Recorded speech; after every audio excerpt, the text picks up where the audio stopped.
Hola, ¿cómo andan? Bienvenidas y bienvenidos a Seguimos Educando. ¿Qué tal pasaron el fin de semana? ¿Bien? Bueno, ojalá que hayan recargado energías porque tenemos unas clases re lindas para compartir con ustedes, para seguir aprendiendo, para seguir sosteniendo este vínculo entre vos y el conocimiento y el aprendizaje. No tenemos escuelas por ahora, están cerradas. No estamos acá para reemplazar a la escuela, sino para que vos puedas mantener ese contacto con el conocimiento, con los y las profes.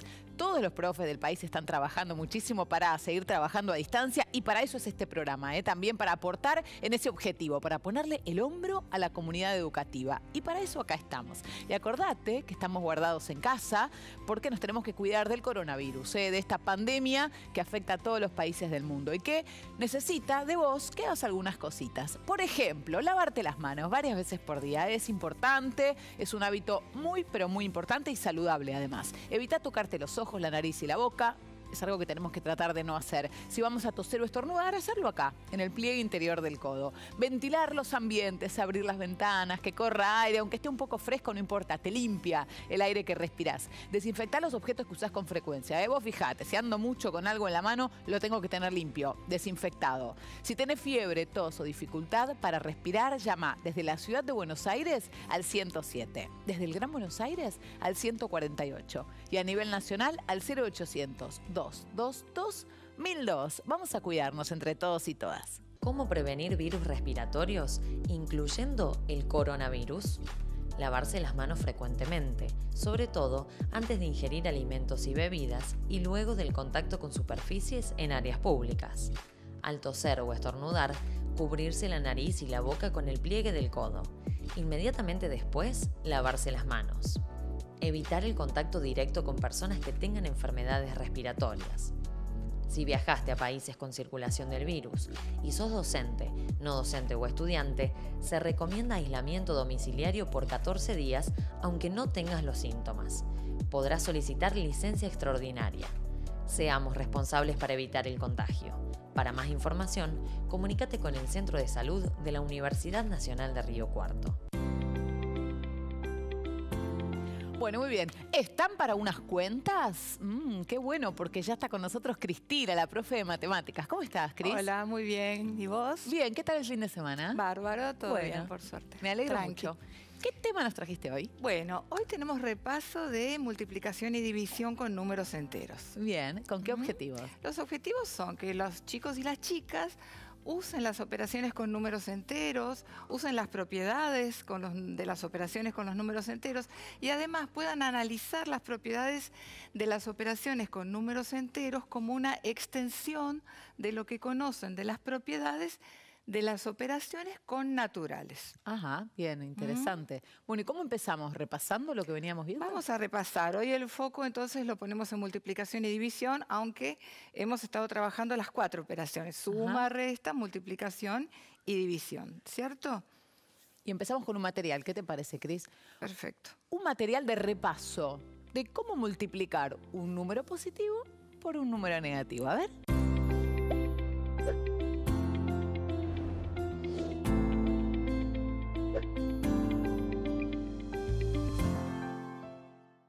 Multiplicación de números enteros.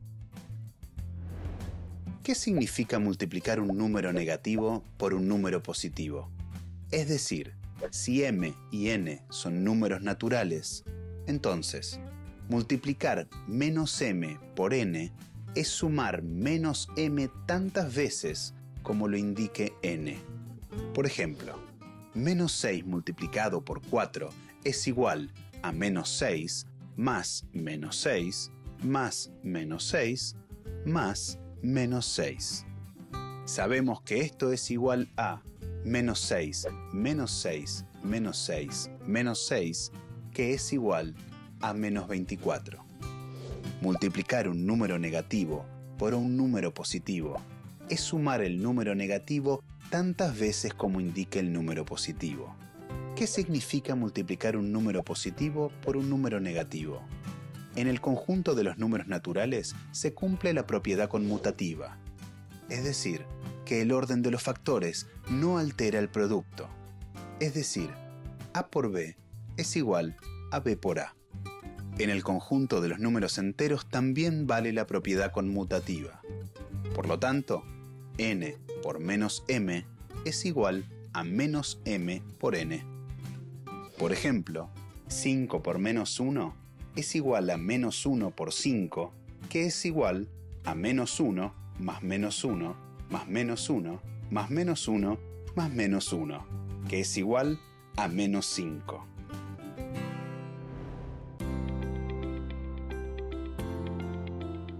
Bueno, Cris, entonces repasemos cómo multiplicar números enteros. Perfecto.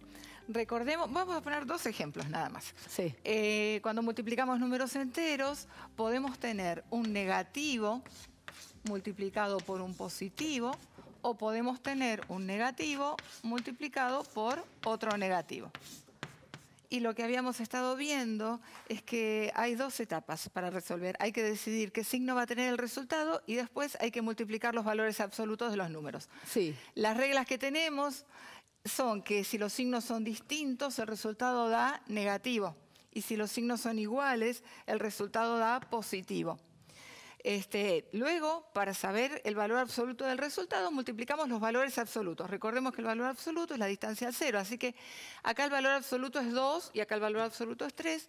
Listo, 2 por 3, 6. Acá los valores absolutos son 2 y 5. 2 por 5, Sí. 10.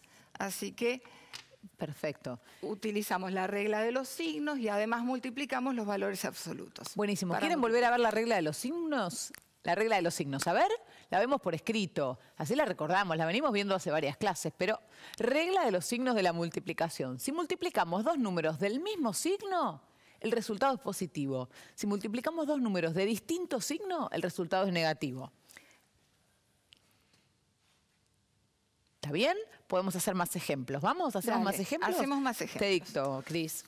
A ver. 30 por menos 10... 30 por menos 10. Bueno, aplicamos la regla de los signos. Como los signos son distintos, tiene que dar negativo.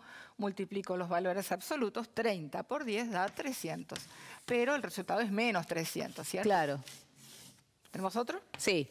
B, menos 5 por menos 80. Menos 5 por menos 80. Los signos son iguales, son los 2 números negativos, así que el resultado va a ser positivo. Ahora multiplicamos los valores absolutos. 5 por 80 es 400. Resultado positivo 400. C, 90 por... No, sí, por 50. 90 por 50. 90 por 50. Un caso de 2 números positivos, signos iguales. Tiene que dar positivo. 90 por 50, 4.500. Resultado positivo, 4.500. Y por Una último, más. de esta etapa, menos 20 por 60. Menos 20 por 60. Signos distintos, tiene que dar negativo. Multiplico 20 por 60, 1.200. Negativo, 1.200. Bien, ¿Sí? está Bueno, claro, ¿no? ejemplitos. Bueno, por las dudas vamos a ver un video para que quede más claro por qué multiplicar 2 negativos da positivo. A ver.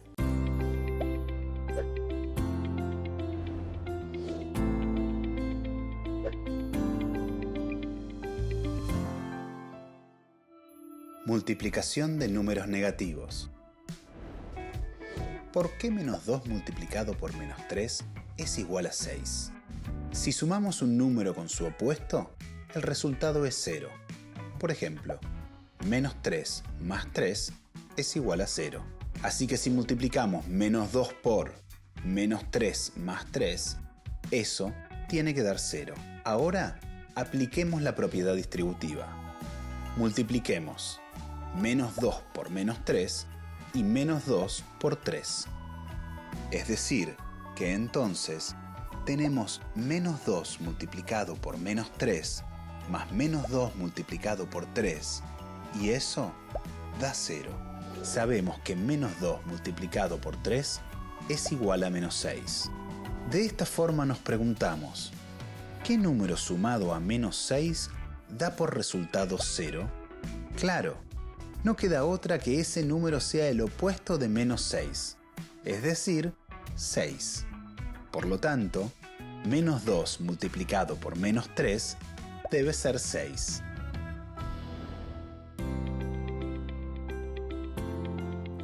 Bueno, Bueno, muy bien. Multiplicación entonces de números enteros, lista. ¿Qué pasa con la división de números enteros? Bueno, tenemos la definición de división, que tenemos que tenerla en cuenta siempre para chequear que una división esté bien hecha. Así que vamos a hacer, nos vamos a centrar en una actividad del cuaderno de matemática. Bueno, ¿sí? Bárbaro. La leo. ¿Me la lees? Voy a leer el enunciado del problema que vamos a resolver.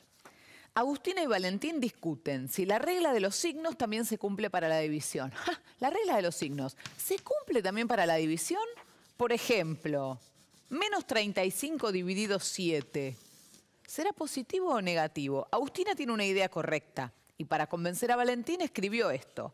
Para resolver la cuenta menos 35 dividido 7, vamos anotando.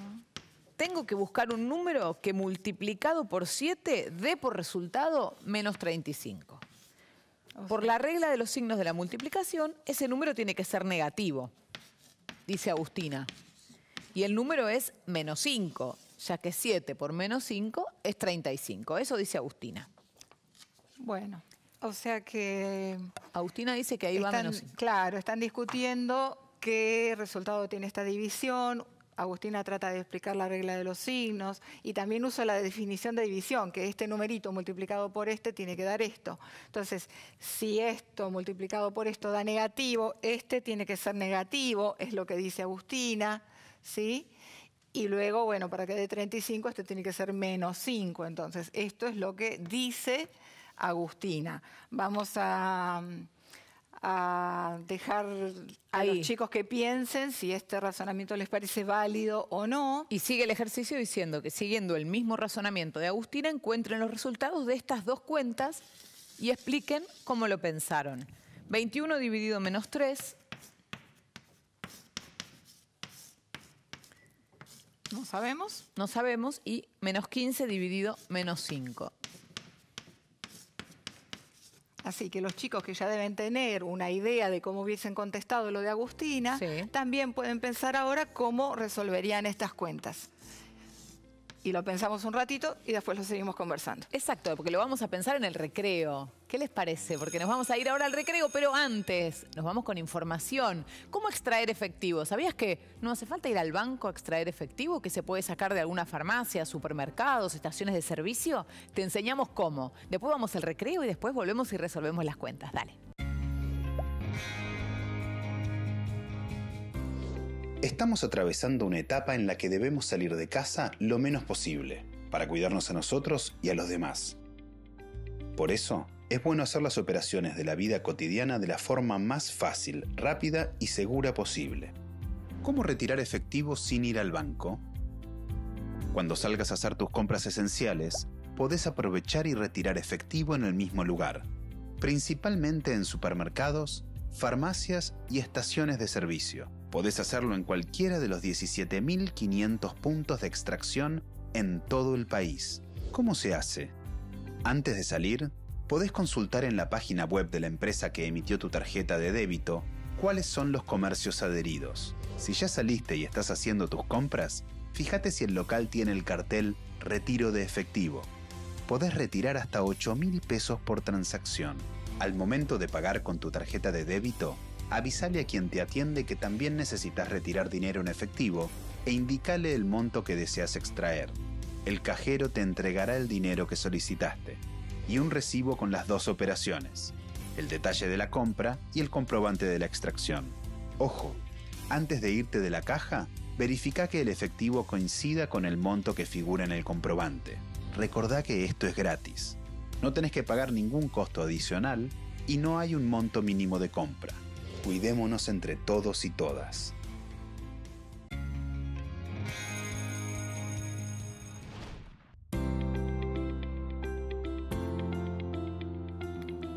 Seguimos educando, te dejamos un ejercicio para el recreo y te quiero contar que acá tenés el cuaderno del que sacamos los ejercicios, el cuaderno del ciclo básico de Seguimos Educando. Lo podés retirar en tu escuela, allí tienen uno para vos. Y si no te llegó, lo tenés también en la plataforma. Si tenés ganas de darte una vuelta por nuestra plataforma, seguimoseducando.gov.ar. Ahí tenés todo tipo de ejercicios como este que está resolviendo Cristina.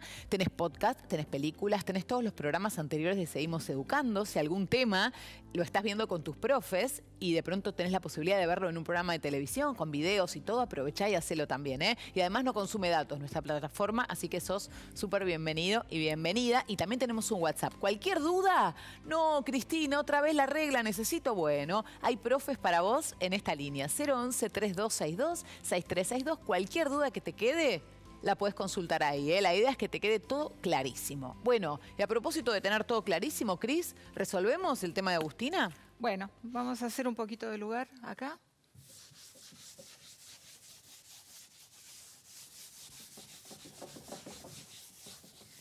Estamos dividiendo números enteros. Ahí Tenemos está. un ejercicio que dejamos planteado. Ahí está. La idea de Agustina era correcta. Ella decía Bien.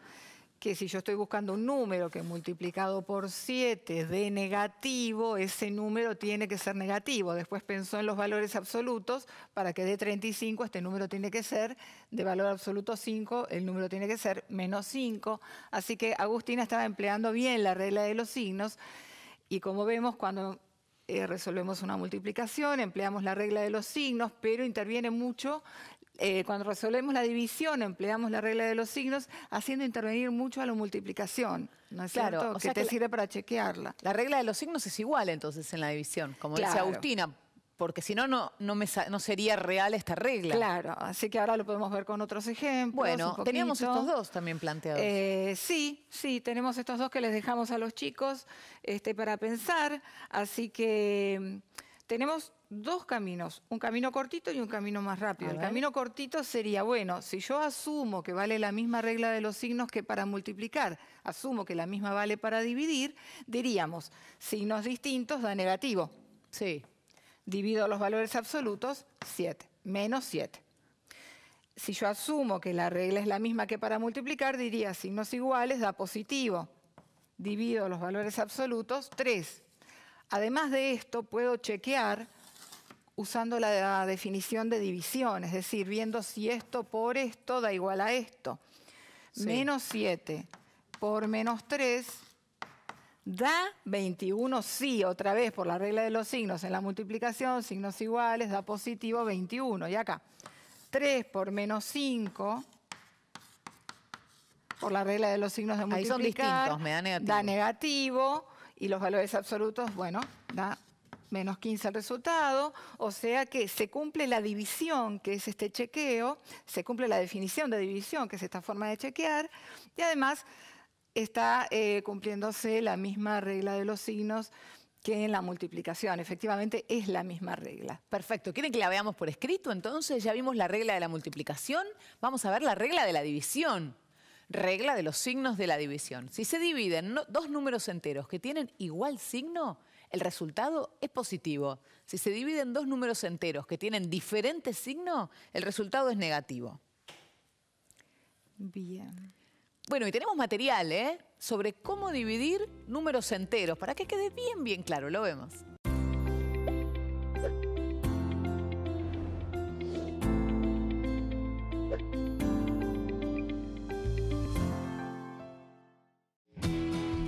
División de números enteros. Dados dos números enteros, A y B, con B distinto de 0, decimos que A dividido B es igual a C si y solo si C multiplicado por B es igual a A. Miremos los siguientes ejemplos. Menos 36 dividido 9 es igual a menos 4 porque menos 4 multiplicado por 9 es igual a menos 36. Menos 30 dividido menos 15 es igual a 2 porque 2 multiplicado por menos 15 es igual a menos 30.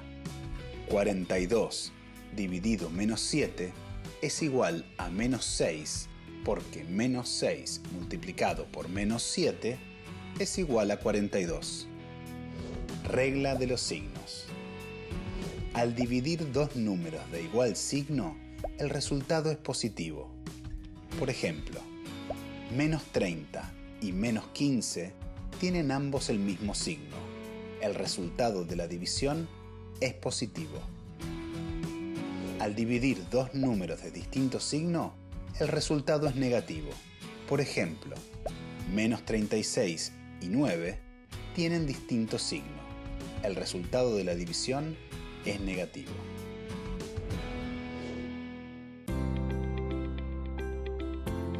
Más actividades, profe, quiero hacer del cuaderno de Seguimos Educando. Dale. Perfecto. ¿Qué tenemos? Tengo unas cuentas. A ver. Actividades. Actividad. Dice el ejercicio del cuaderno de Seguimos Educando. Respondan a lo pedido en cada caso. A. Usando que 8 por menos 3. ¿Usando qué? 8 8 por menos 3 es igual a menos 24. Menos 24. Calcula. Vamos a calcular. Menos 24 dividido 3 y menos 24 dividido 8. Bueno, vamos a ponerle así nos acordamos que estas vinieron después. O sea, este es un dato, este es un hecho. Alguien nos dice, bueno, 8 por menos 3 da menos 24. Es cierto, por otra parte. Y en base a esta división conocida, a esta multiplicación conocida, podemos hacer divisiones. Porque si, a ver, muy en casero, si esto por esto da esto dividido esto da esto. Claro. O menos 24 dividido 8 da menos 3, o menos 24 dividido menos 3 da 8, ¿no? Entonces, 24. Primero, los signos. Tengo signos distintos. Tengo signos distintos, tiene que ser negativo, ¿sí? Esto va a dar menos 8. ¿Sí? Hago la cuenta con los valores absolutos. Hago la cuenta con los valores absolutos, ¿sí? Tiene que ser 24 dividido 3 da 8, los signos distintos da negativo. Acá los signos son distintos, da negativo. Ahora divido los valores absolutos, 3, ¿sí? Así que son los mismos valores absolutos que están dando vueltas en una multiplicación que está vinculada con una división, como estamos viendo todo el tiempo. Claro. Multiplicación y división muy vinculadas. Bueno, tengo otro. Otro. ¿Usando qué? ¿Usando ¿Sí? qué? ¿Usando qué? Menos 4 Menos 4. por menos 5 es igual a 20. Por menos 5 es igual a 20. Van siguiendo en casa, ¿no? Una multiplicación. Calcula. 20 dividido menos 5 20 dividido menos 5. y 20 dividido menos 4. 20 dividido menos 4. Bueno, lo que decíamos, 20 dividido menos 5 tiene que ser menos 4, 20 dividido menos 4 tiene que ser menos 5. Por la definición de división, pero también se cumple lo de la regla de los signos. Signos distintos da negativo, valores absolutos cuando los divido, negativo 4. Signos distintos da negativo, valores absolutos los divido, obtengo menos 5. ¿Sí? O sea que ahí tengo como mi constatación de la cuenta de arriba. Exactamente. Multiplicación, división, vinculadas. ¿Qué Hay más una tenemos? C también. Hay una C. Vamos a borrar esto.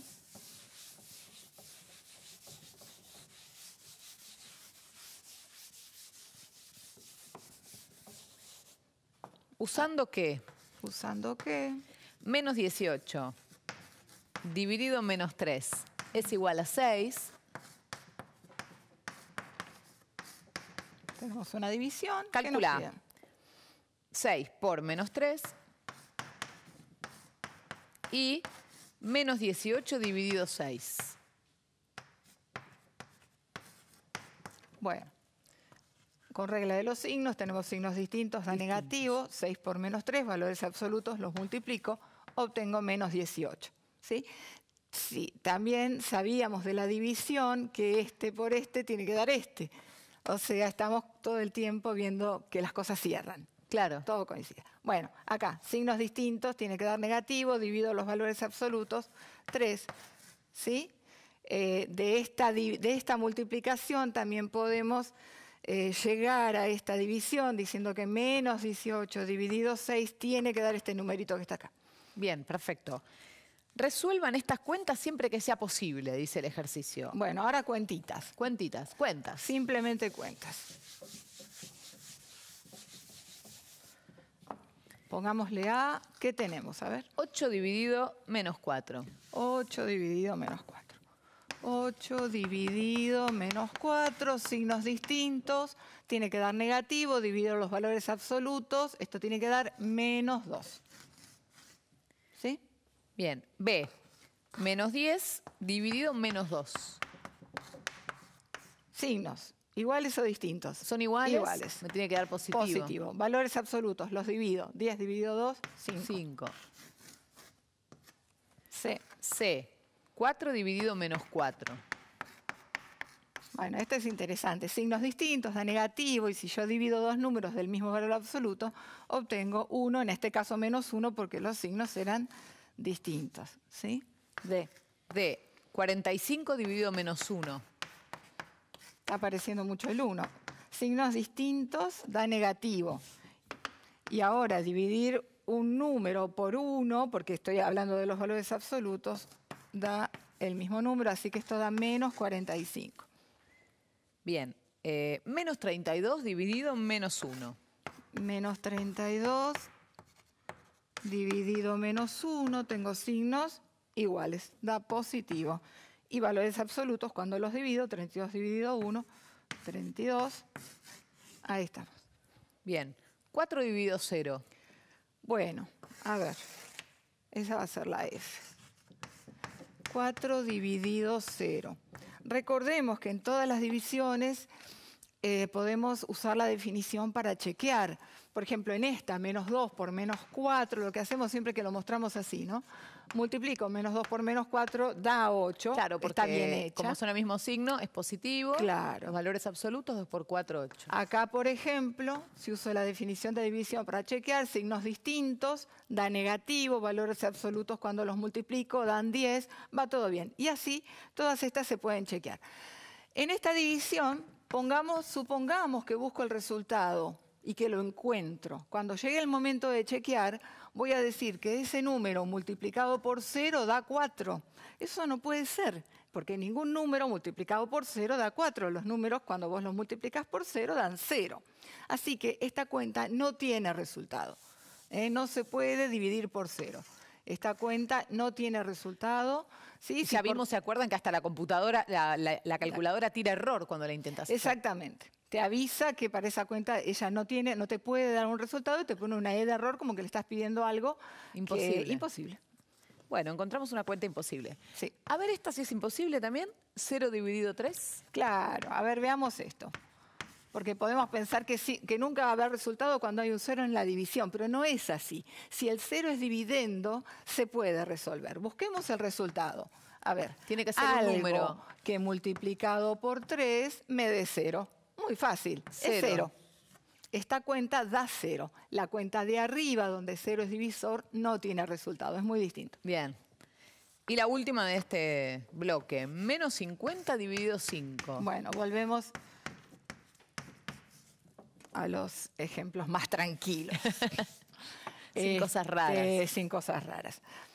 Signos distintos, da negativo, valores absolutos, 55, lo divido, da 10. Puedo chequear usando la definición, negativo por positivo da negativo, y los valores absolutos cuando los multiplico dan 50. Entonces, estamos viendo que es muy importante la regla de los signos para dividir también. ¿No es cierto? Sí. Así que la podemos poner. Sí, ya la tenemos, ¿no? Ya hemos mostrado que es la misma que la multiplicación. verdad. Que si los dos signos son Es iguales, verdad. Si los da dos positivo. signos son iguales, da positivo, y si los signos son distintos, da negativo. Bueno, Recordar eso. ¿sabes quién quiere participar del programa a través de un material? Adrián Paenza nos va a explicar las propiedades de los números Qué bueno. enteros. Vamos a compartirlo. Supongamos que yo quiero comprar algo que tiene la señorita. Quiero comprar lápices. Y resulta que los lápices valen 13 pesos y yo tengo 10. Le doy 10 pesos y ¿cuál es mi problema? Que me faltan 3. De alguna manera yo querría representar que yo hago así. 10 menos 13 y ahora con la bolsa esa no puedo. Porque con la bolsa de los naturales y aún con el 0 me faltan números. Y empiezan a aparecer entonces cómo representar las deudas. Y las deudas se representan con los números negativos. Entonces ahora aparece acá que yo puedo poner el número menos 3. Esencialmente, ahora van a aparecer los números que faltan, y los voy a escribir acá. Entonces tengo los números naturales 1, 2, 3, 4, 5, y como les dije, seguía así, etcétera. Está el 0. Y de pronto faltan otros números, que son los que completan más estos naturales, el 0, y ahora empiezan menos 1, menos 2, menos 3, menos 4, menos 5, menos 6, etc. Todos estos números, ahora los pongo todos adentro de una bolsa y esos son los números enteros. Todos, los naturales, el 0 y todos estos números son los que se llaman los números enteros.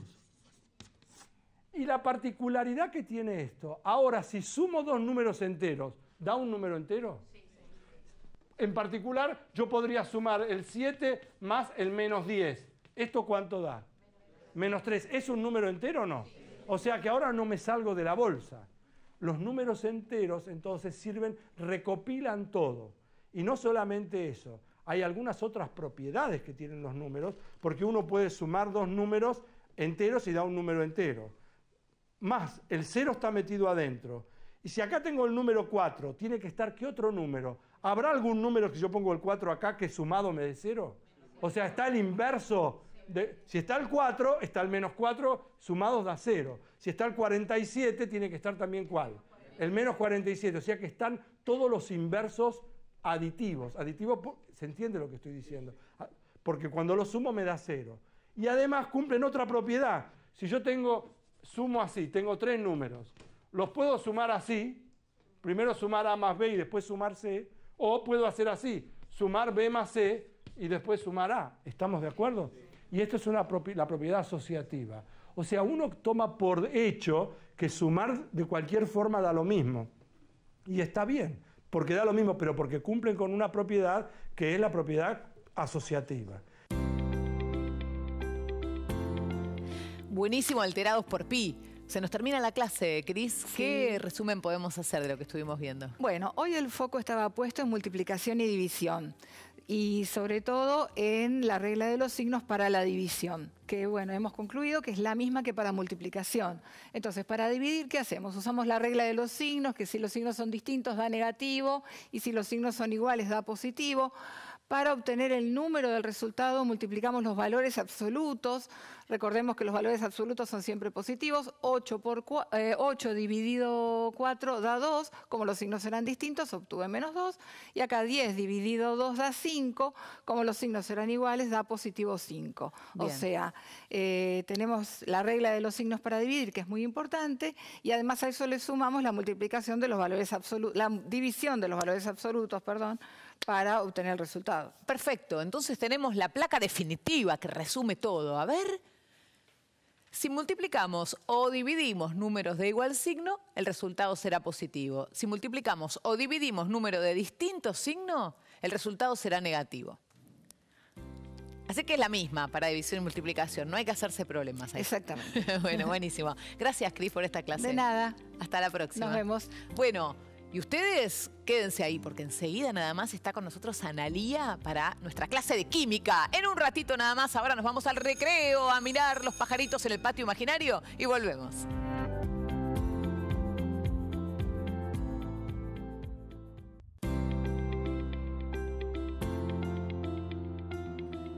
Seguimos educando, llegó el momento de la clase de química y está con nosotros Analía. ¿Cómo estás, Ana? ¿Qué tal, Ángela? Muy bien, ¿vos? Bien, ¿qué tal el finde? Muy bien, por suerte. Bien, ¿descansaste? Sí, un poco sí. Bueno, buenísimo. ¿Qué tema nos trajiste hoy? Ya la veo a ella, la tabla periódica de los elementos, así que creo que viene por ese lado. ¿Cuál es el tema? Viene por ese lado. Vamos a seguir trabajando con química un poquito. Es físico-química en realidad y es una introducción a la química. Algo de física estuvieron viendo con Eugenia, bueno, ahora estamos viendo un poquito de química. Perfecto. Hoy vamos a trabajar con gases nobles, esta última columna de la tabla periódica que habíamos mencionado un poco en las clases anteriores, pero no habíamos hablado mucho, y uniones químicas, Ajá. las iónicas, las covalentes y las metálicas, que son los distintos tipos de uniones químicas que pueden establecer los átomos. Bien, ¿y qué objetivos tenemos hoy? Con el objetivo de conocer justamente cuáles son las características de estos gases tan particulares a los cuales los átomos se van a querer parecer. Ajá. Y de qué se trata y cuál es el fundamento de las uniones químicas. Bien, ¿hacemos un repaso de cómo llegamos hasta acá? Sí, tenemos que hacer un repaso. Bueno, Tabla periódica, Sí. sí. Habíamos hablado de que los elementos en la tabla periódica estaban ordenados por este numerito de acá arriba, sí, que es el número atómico. Habíamos hablado que ese era un número muy importante, ¿sí? El número atómico, que se representaba con la letra Z, lo cual traía algunas confusiones. Y se trata del número de protones que van a tener los átomos, ¿sí? Y era el número que le daba identidad. Es el número que decimos es como el DNI de los átomos, ¿sí? Su huella digital. Es con el número con el que no me voy a confundir de elemento, porque ese número no se puede repetir en los 118 elementos que conocemos por lo menos al día de hoy. Bien, y ese es el número con el que se las enumera y se los organiza, ¿no? Exactamente, el número con el cual están organizados todos los elementos en la tabla periódica. Sí. ¿Sí? Y después habíamos hablado de otro número también muy importante, que es el número másico. Y se representa con la letra A.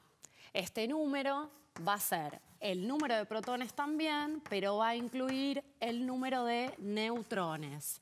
Decíamos que los protones y los neutrones eran las partículas subatómicas que se encontraban en el núcleo del átomo y representaban la masa atómica, prácticamente porque los electrones, que es la otra partícula subatómica que en estos números no están contenidos, tienen como una masa despreciable. ¿Sí? Entonces, principalmente la masa del átomo va a estar conformada por estos dos elementos. Después Bueno, te voy a poner un punto acá porque tenemos la placa de estos dos. Buenísimo. Estas dos definiciones para que queden bien fijas. El número atómico, lo representamos con una Z, es el número de protones presentes en el núcleo del átomo y representa la identidad del átomo, algo así como su huella digital o su DNI. Este número es el que organiza la tabla periódica en un sentido creciente de sus elementos. El número másico, lo representamos con una A, es el número de protones más neutrones presentes en el núcleo del átomo. Este número representa la masa de prácticamente la totalidad del átomo.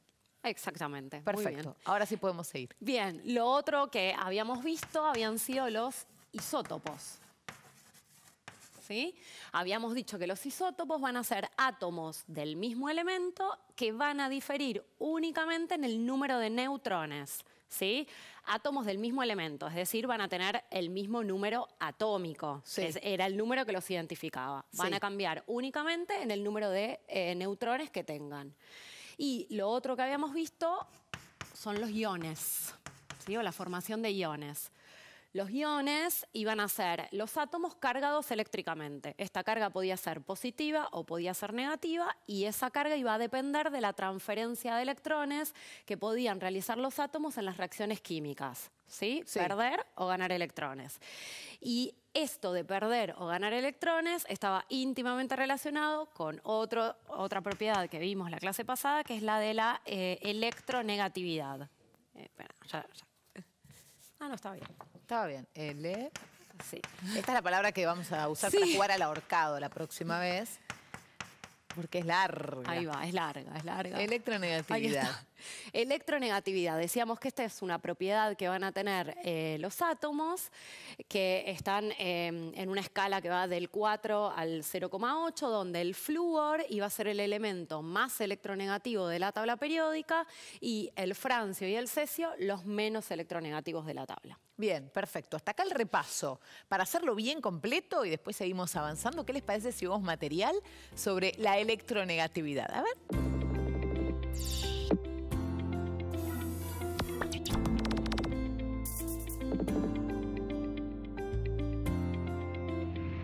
¿Cómo se organizan los elementos en la tabla periódica por su electronegatividad?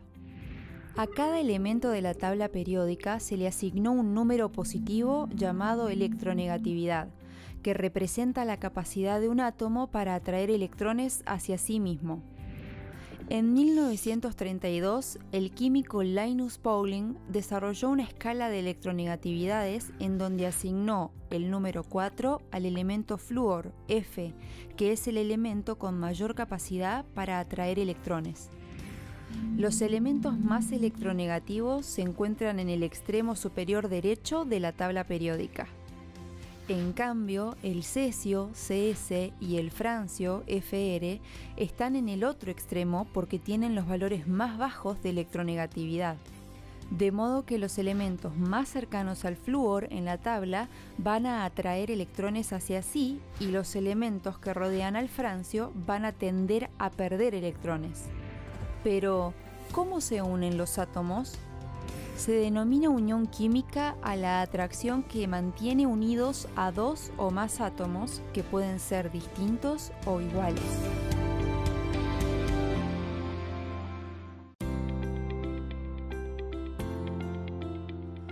Entonces, profe, a ver si entendí bien. La electronegatividad es como una especie de fuerza que tiene el átomo para quedarse con los electrones. Sí, algo así.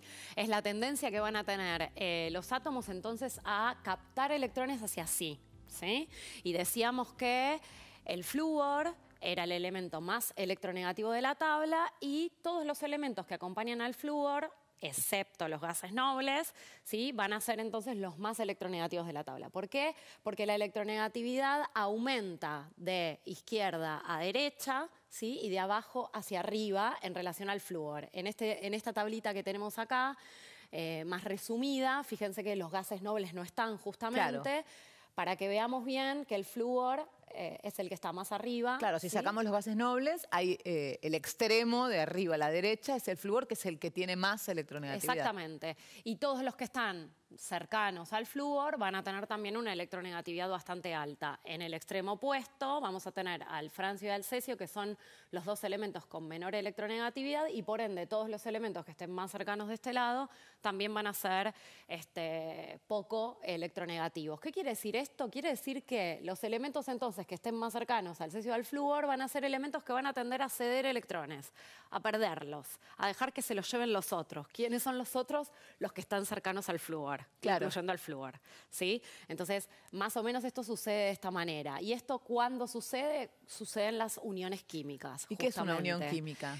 Una unión química es como la atracción que va a mantener unidos a dos o más átomos que pueden ser iguales o distintos, ¿sí? Nosotros, por ejemplo, tenemos algunos que, sin saber mucho de química, ya vamos conociendo desde la escuela primaria, ¿no? Que suelen ser las moléculas que tienen mucho que ver con la vida. Estas moléculas ya más o menos las tenemos conocidas. Bueno, acá son átomos iguales, unidos entre sí, y acá ya nos damos cuenta, aunque todavía no conozcamos los elementos de la tabla periódica, que aparecen letras diferentes. Sí. Bueno, estos son átomos unidos, ¿sí? Formando uniones químicas, en este caso. ¿Y cómo se va a dar esto de la transferencia de electrones? Bueno, los electrones que se van a poner en juego en las uniones químicas tienen que ver con los electrones que están ubicados en la capa más externa del orbital en donde se están moviendo. Sí. Recordemos que cuando habíamos visto el átomo decíamos que en el núcleo teníamos a los neutrones y a los protones y los electrones iban a estar en continuo movimiento en zonas que denominábamos orbitales, ¿sí? Y va a haber algunos de ellos que van a estar en las capas más externas. Esos electrones que están en las capas más externas son los que se van a poner en juego en las uniones químicas. Bien, perfecto. Hablamos de configuraciones electrónicas, pero a través de un material. ¿Qué les parece? Y enseguida amplía y lo explica la profe. A ver.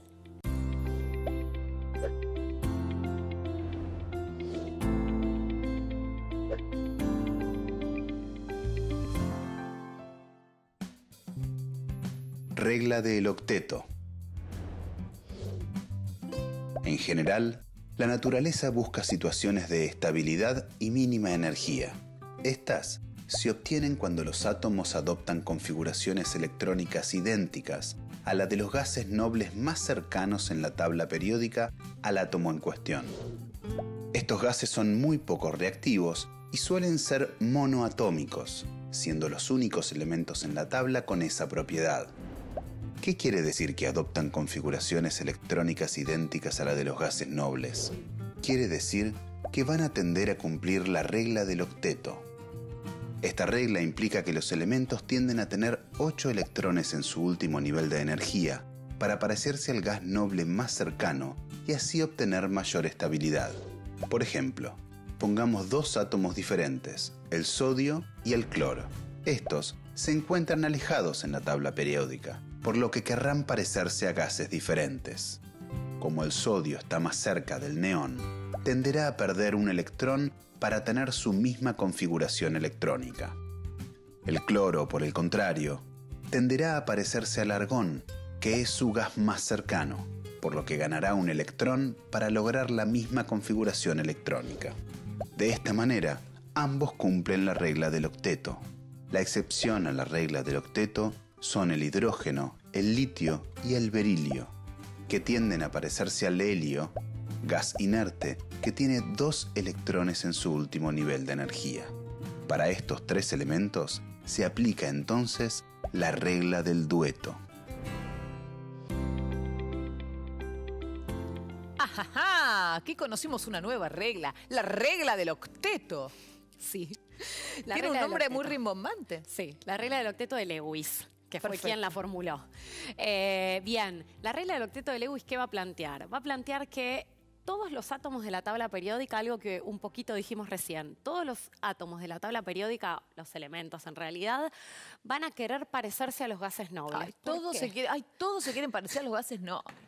Todos quieren ser como los gases nobles. ¿Por qué? Claro, ¿por qué? ¿no? ¿Por qué? ¿Qué tienen los gases Bueno, nobles?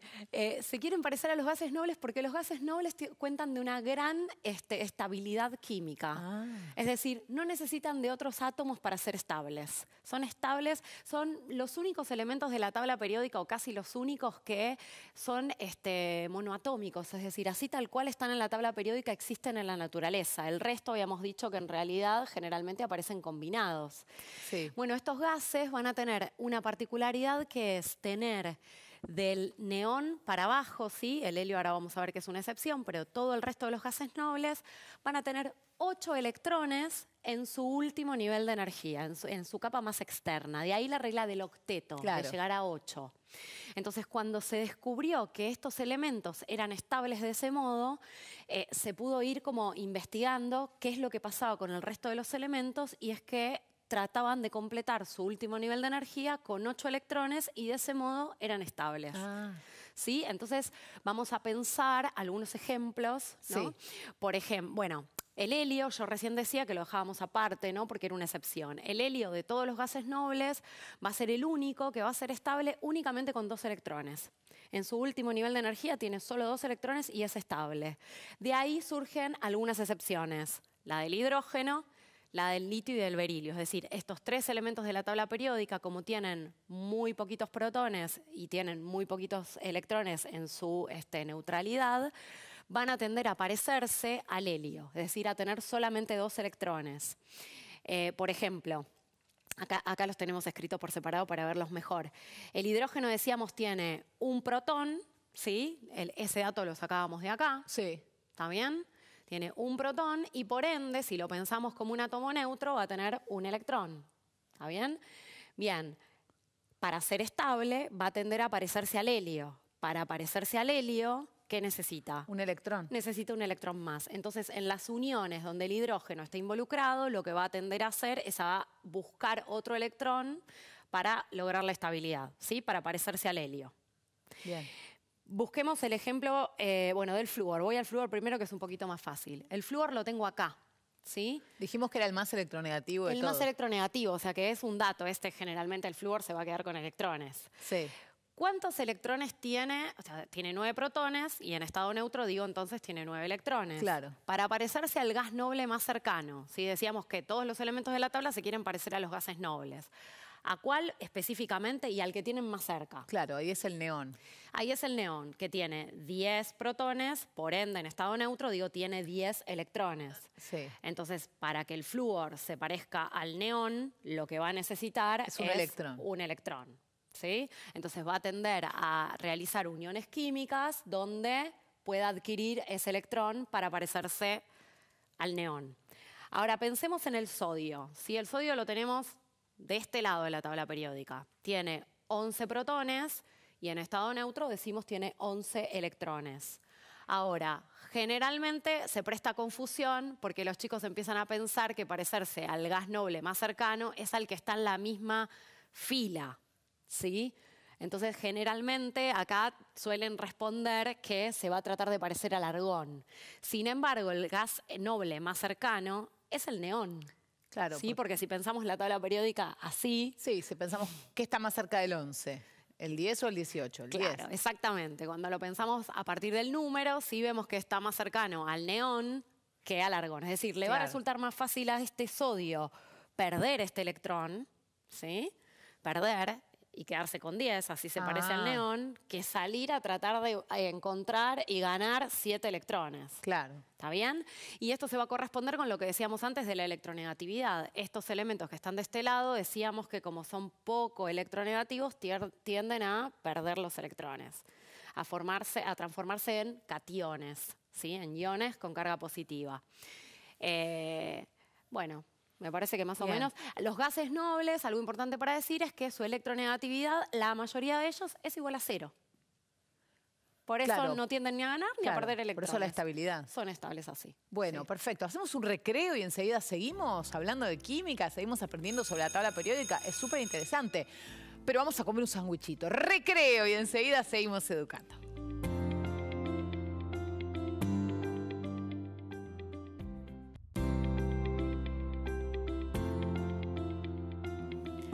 Se terminó el recreo, seguimos educando. ¿Te acordás que estamos en clase de química? Estamos viendo uniones químicas, pero primero, antes de seguir con lo que tiene que ver con la materia específicamente, Analia quiere dar algunos consejos. Queremos darles desde Seguimos Educando algunos consejos de cómo organizarse, porque hay que trabajar a distancia, puedes trabajar con los programas de Seguimos Educando, con los cuadernos, comunicarte con los profes, en algunos casos por WhatsApp, con distintas plataformas. Bueno, todo el mundo a su manera está continuando con el aprendizaje, con la continuidad educativa. Pero ¿qué pasa con las carpetas, Analia? ¿Qué hago con los papeles? ¿Dónde pongo la clase de química, la clase de matemática? ¿Qué pasa con el escritorio? Mi hermanito me movió todo de lugar, el perro se llevó la carpeta, me la escondió. ¿Cómo hago para organizarme y no tener un lío bárbaro? Vos decís que no son excusas. Lo del perro me comió la tarea, para mí ahora funciona de verdad. Ahora funciona de verdad. Puede ser. Sí, bueno, es muy importante. Ya lo dijimos y hay que seguir diciéndolo y hay que seguir repitiéndolo. Es muy importante que puedan organizarse. Es muy importante que puedan ir siguiendo las actividades, lo que van trabajando con sus profes en las carpetas, que vayan poniendo la fecha, que vayan poniendo en qué unidad están trabajando. La fecha es muy importante. Es muy importante. Lo ordenás cronológicamente. Organiza. Claro. En algún momento vamos a retomar todo esto en la presencialidad. Digo, ahora lo estamos trabajando, pero en algún momento lo vamos a retomar y vamos a necesitar hacer esto de ir para atrás y decir, bueno, hicimos esto, trabajamos lo otro. ¿Y cómo hacemos si está todo desorganizado, está todas las materias mezcladas? Entonces voy metiendo en mi carpeta de química, voy metiendo todo.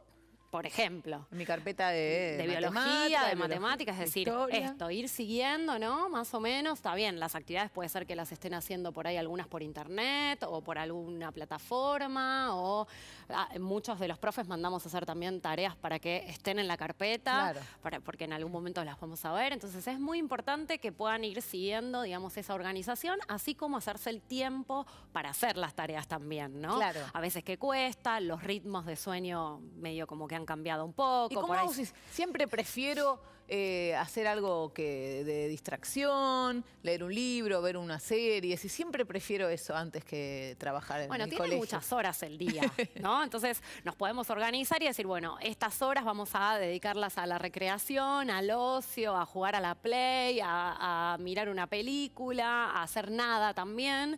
Y otros ratos los tenemos que ir organizando con las distintas materias. Bien. No nos tenemos que poner por ahí las 12 materias un día, porque eso por ahí a veces tira para atrás, pero bueno, nos organizamos 3 materias cada día, vamos viendo qué tareas nos van pidiendo, vamos anotando, pero nos tenemos que generar el espacio y tenemos que tratar de poder hacerlo en un lugar o en algún momento del día donde nos podamos concentrar también.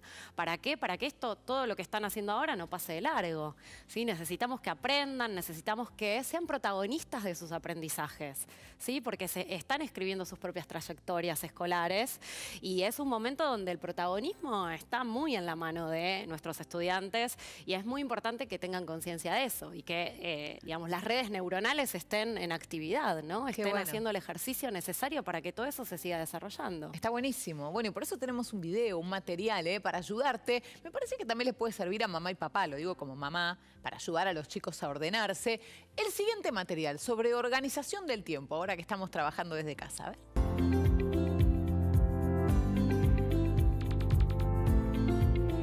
Te presentamos algunas estrategias que te pueden servir para estudiar en casa. Todas estas herramientas implican dedicación para la lectura y atención para seguir las consignas. Vamos a ver diferentes estrategias como resúmenes, cuadros sinópticos, calendario.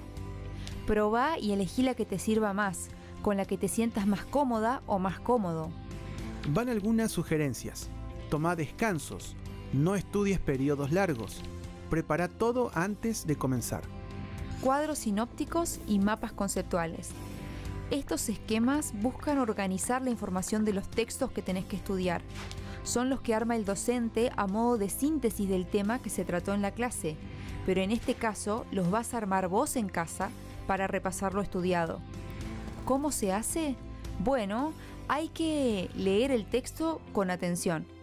Leerlo por segunda vez y poner un título a cada párrafo. En una hoja con los títulos, escribir las relaciones entre ellos: causa, consecuencia, conclusión, enumeración u oposición, prestando atención a las jerarquías. Y volver a escribir los títulos, pero organizados según las relaciones, que pueden ser unidas por flechas de diferentes colores, tamaños y tipos de letra. Para hacer un resumen, tenés que leer el texto original, deteniéndote y tomándote el tiempo necesario hasta comprenderlo. Pregúntate, ¿cuál es el tema central del texto? Subrayá las ideas principales y las secundarias, si podés, en distintos colores. Hacé anotaciones de palabras clave que te permitan saber de qué habla la parte que resaltaste sin tener que leer todo. No se trata simplemente de cortar o copiar, que es lo mismo, fragmentos del texto original. Redactá el resumen con tus palabras, armando un texto que tenga sentido. Tenés que tener en cuenta cuáles son las secciones más relevantes, dónde pone el foco de atención el autor, cuáles son las conclusiones, entre otras. Otra manera de hacer tu resumen es un punteo, un listado de ideas. Busca tu estrategia. Ahora podés estudiar de tu resumen.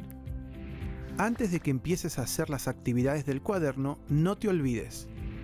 Organizá tu calendario de materias para saber qué día vas a hacer cada tarea. Prepara todo lo que necesitas para no tener que pararte a cada rato. Hacer recreos y descansos. Lee las consignas y materiales. Prepara resúmenes o cuadros. Ejercita varias veces si es tarea de matemática, por ejemplo. Y deja todo ordenado para volver a empezar mañana.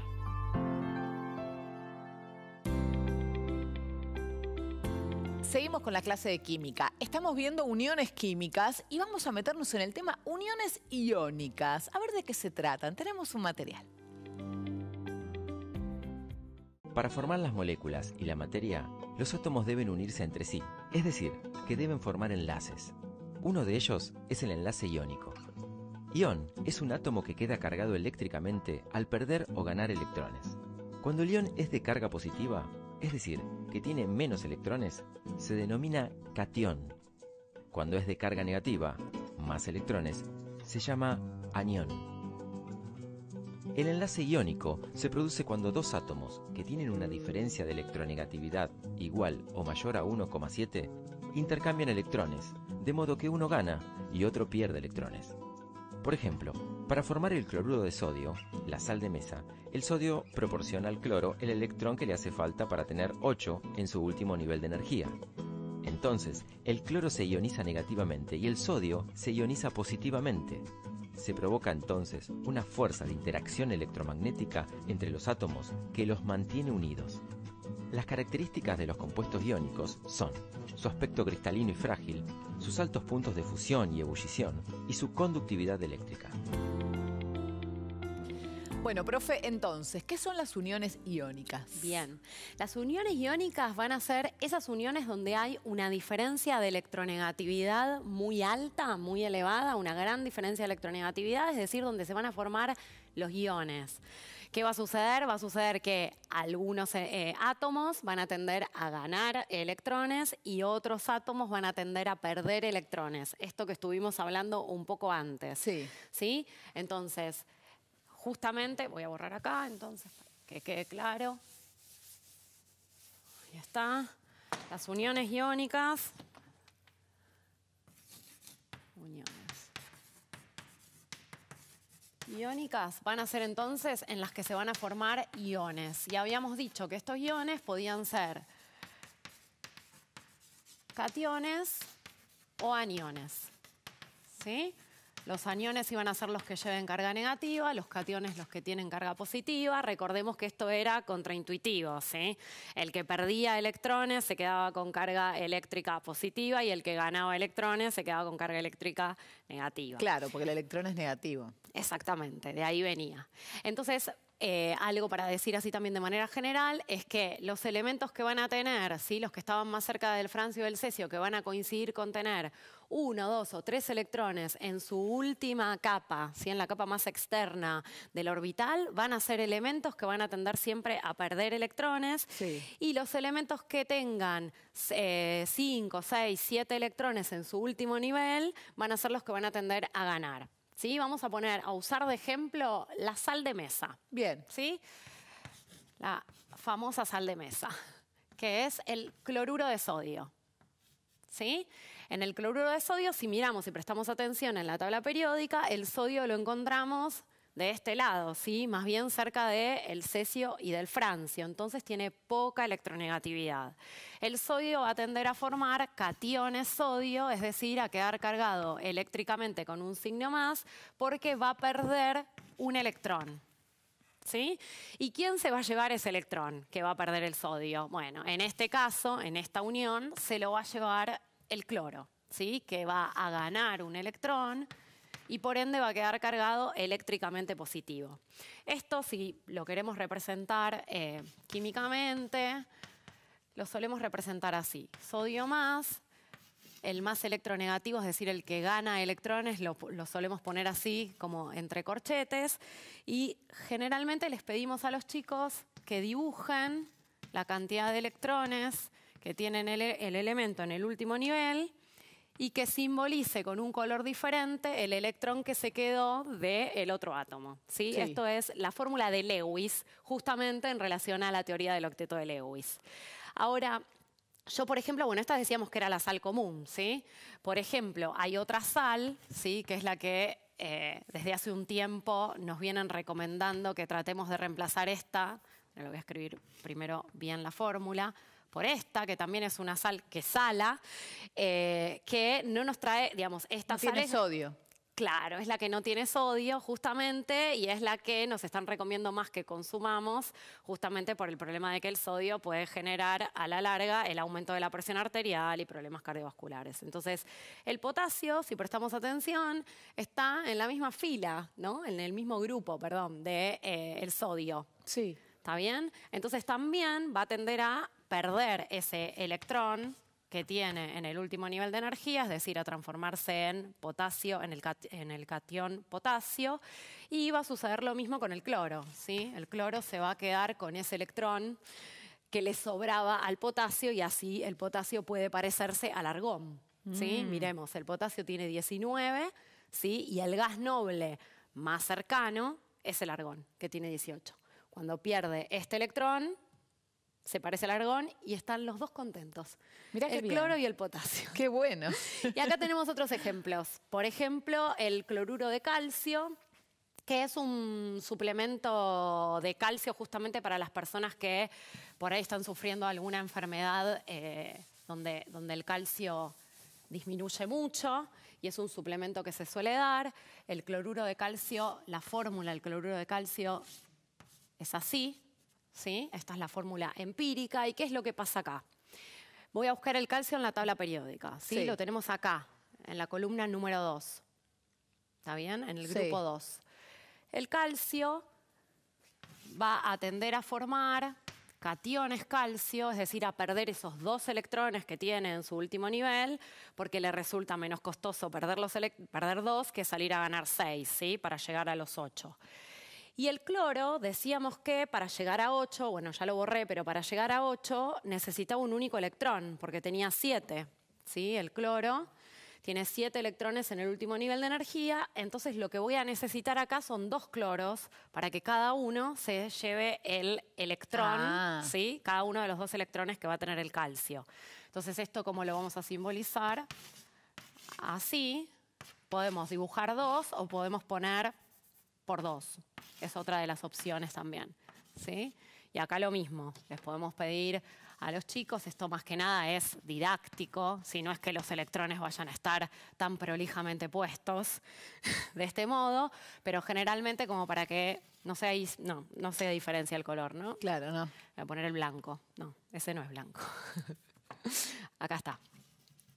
Para que quede claro, ¿no?, que los 7 electrones que dibujo de un mismo color son los originales del cloro y que hay otro de otro color que proviene...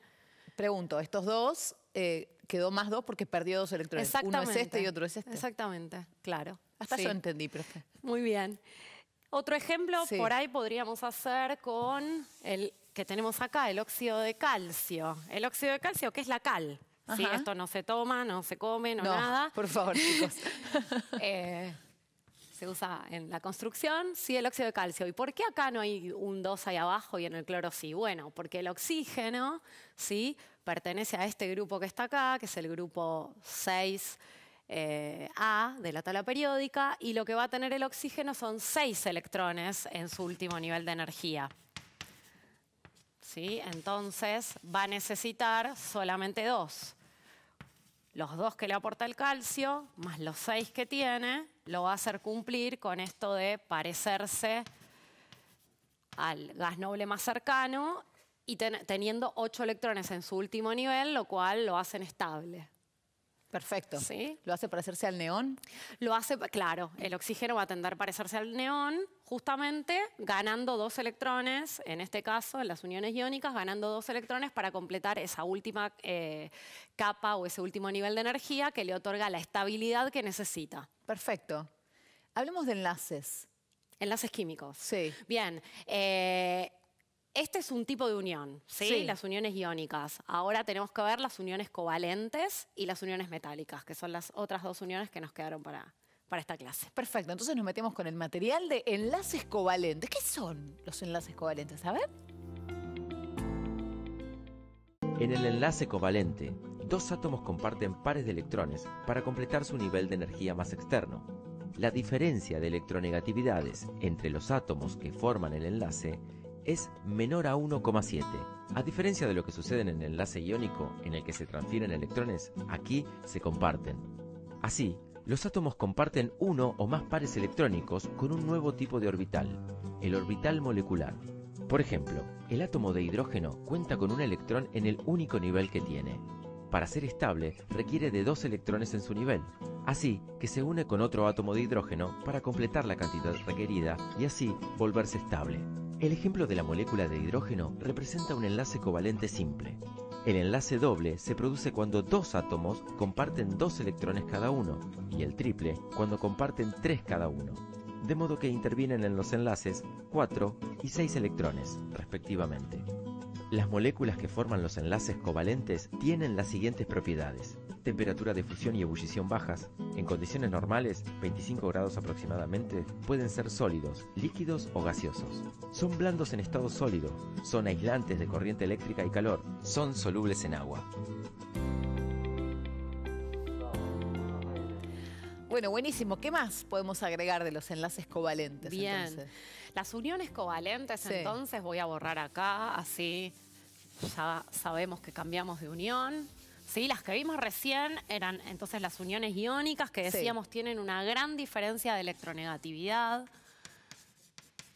Es decir, que si nosotros restamos, ¿no?, los valores de electronegatividad de los elementos, nos da una diferencia alta.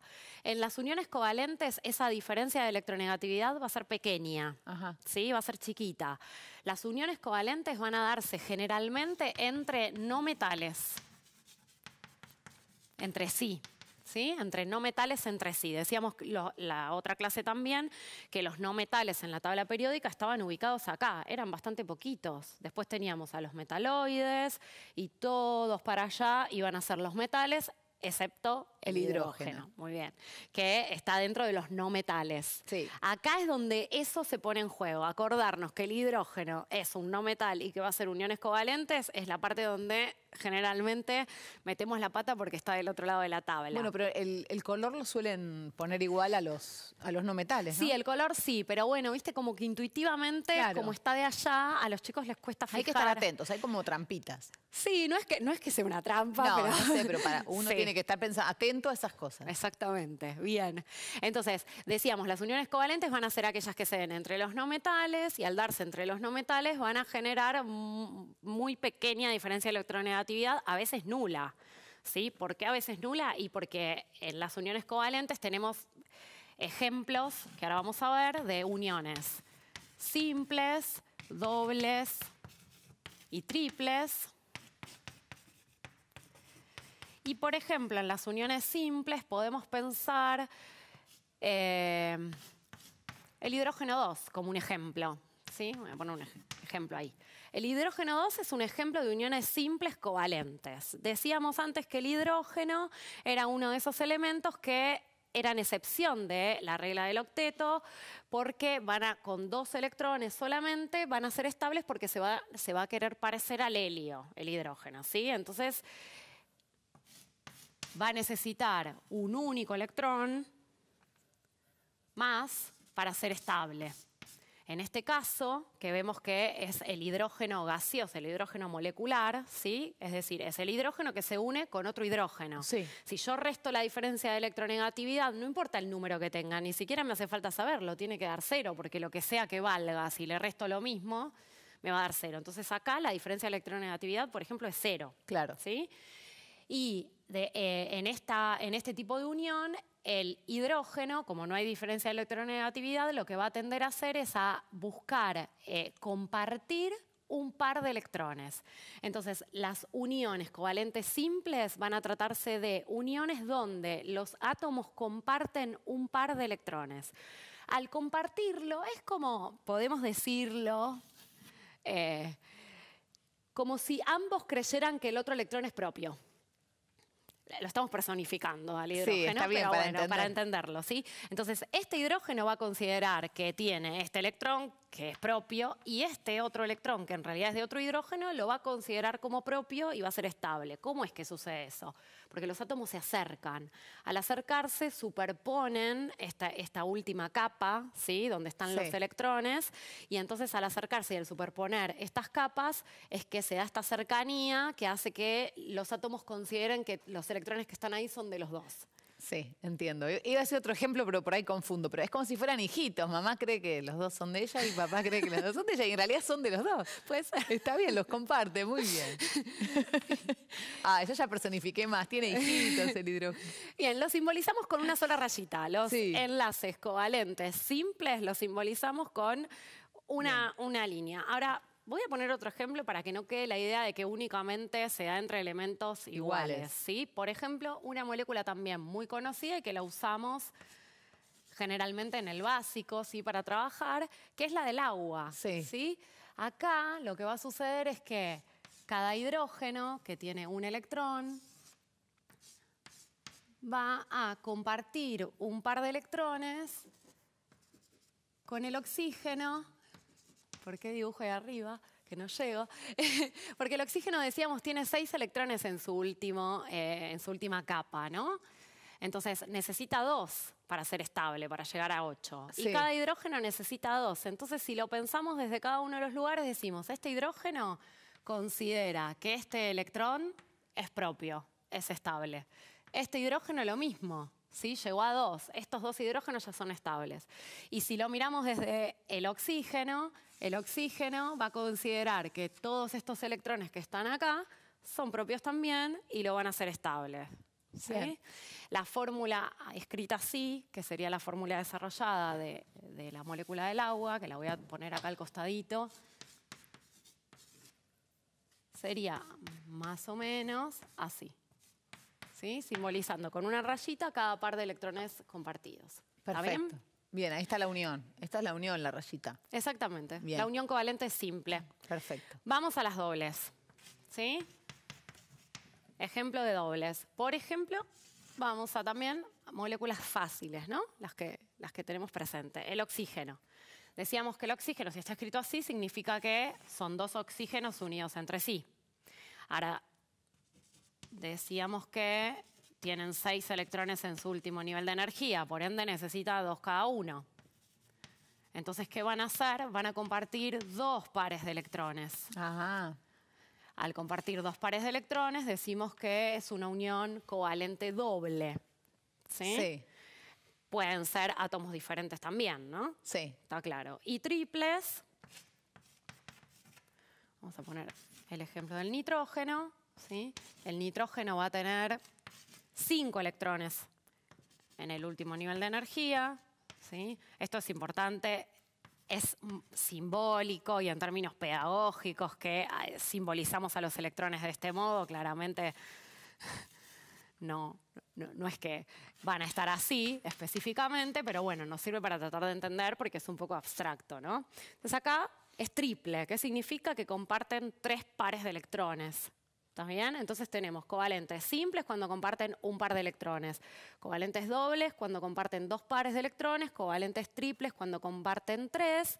Y las uniones covalentes pueden darse entonces donde la diferencia de electronegatividad se anula, decimos que esas son uniones covalentes no polares, ¿sí? La diferencia de electronegatividad es igual a 0. Sí. Y donde hay una pequeña diferencia de electronegatividad, sí, o muy pequeña, y decimos que esas son uniones covalentes polares. Bien, perfecto. Estamos dentro de los no metales. Estamos dentro de los no metales y esto Bien. va a suceder como regla general, ¿sí? Entre elementos no metálicos.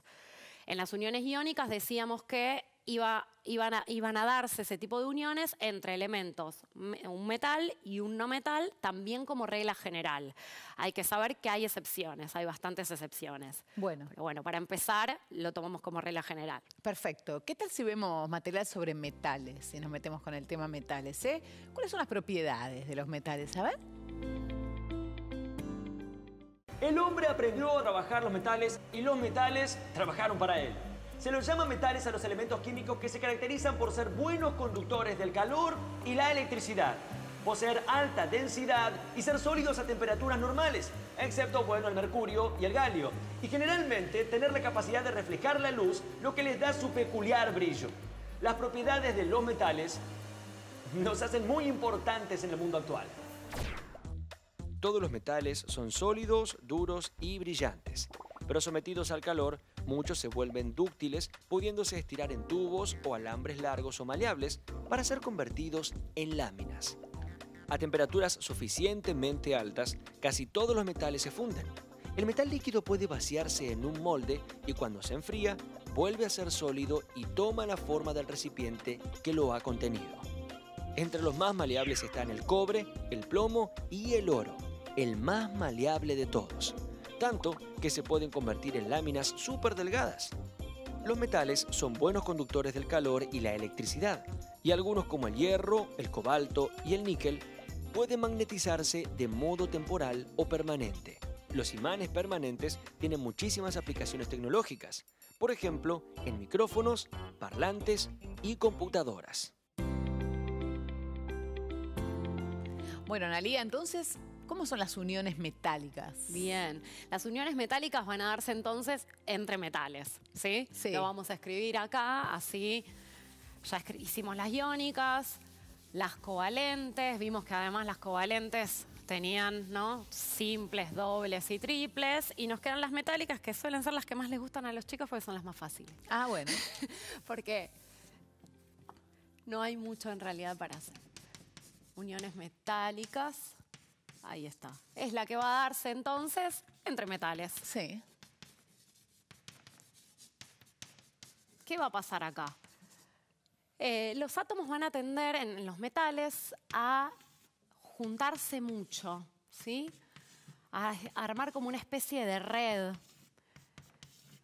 donde se van a acercar tanto, ¿sí?, esto que hablamos un poquito recién, que van a terminar empujando a los electrones, ¿sí?, o despegando los electrones de esa última capa en donde se encuentran.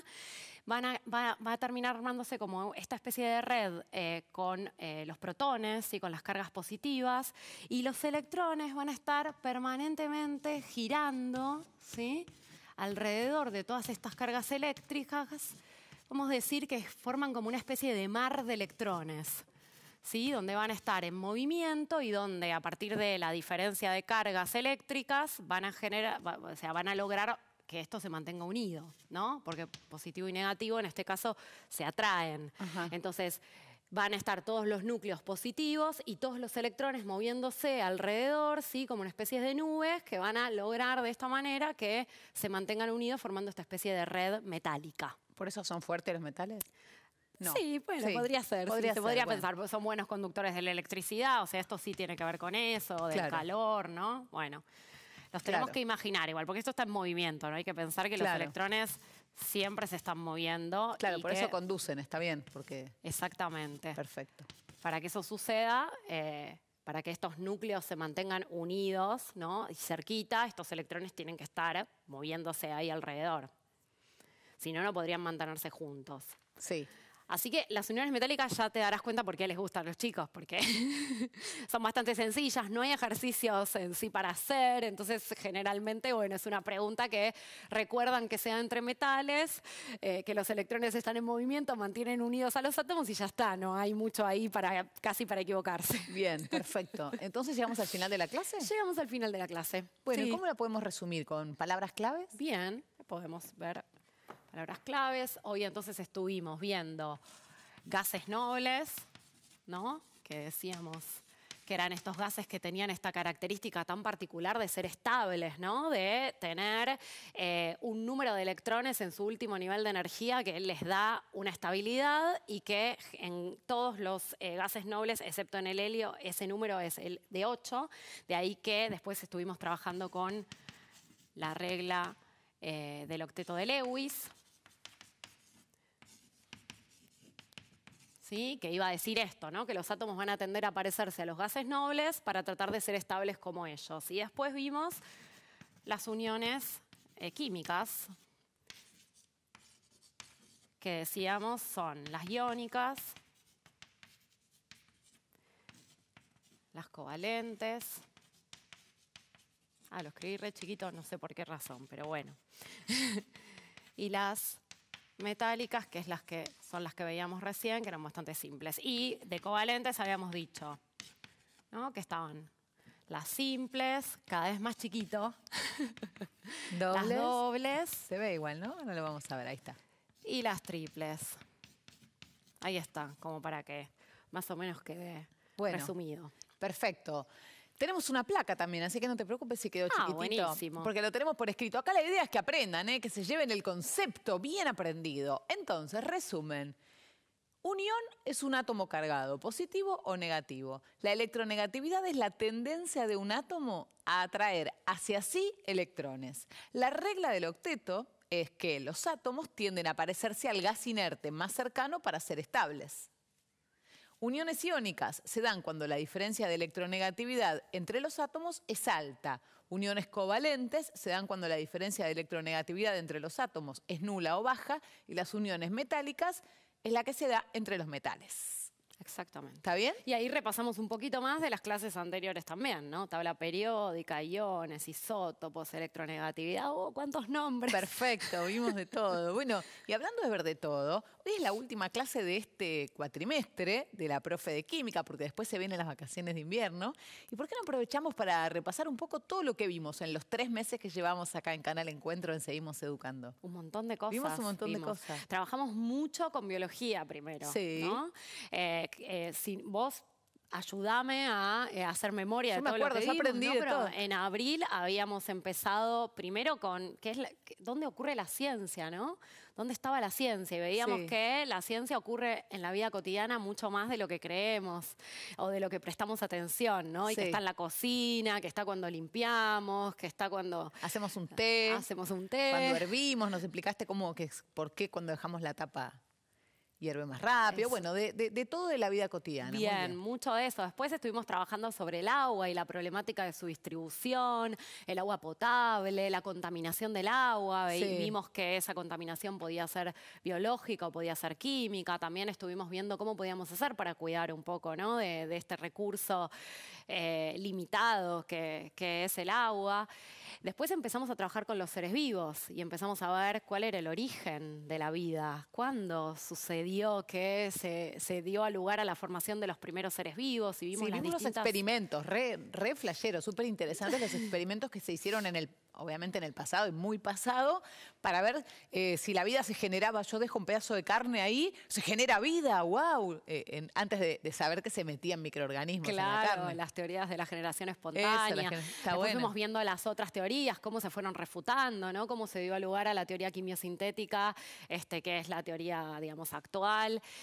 Vimos características de los seres vivos, es decir, qué características van a tener los seres vivos, y por eso voy a decir es un ser vivo. Vimos el caso particular y especial de los virus, donde por qué no los considerábamos seres vivos, aunque se comportan, pareciera como tales, ¿no? Sí. Y trabajamos bastante sobre virus, vimos el tema del dengue, también hablamos un poco de COVID, ¿no? De las medidas de prevención, de lo importante que es sostenerlas y cumplirlas. Vimos también bacterias, ¿no? Y esta posibilidad también de por ahí enfermarnos a través de ellas, cuáles eran sus características. Trabajamos mucho sobre promoción y prevención de la salud, vías de contagio de enfermedades, hablamos de vacunas, de nutrición y de hábitos saludables. Mucho hablamos de hábitos saludables también en relación a la comida, pero también a la actividad física, ¿no? Al descanso, al buen descanso, pautas de higiene. Un montón. Muy importante. Bañarse. Hay que bañarse. Lo dijimos un montón de veces.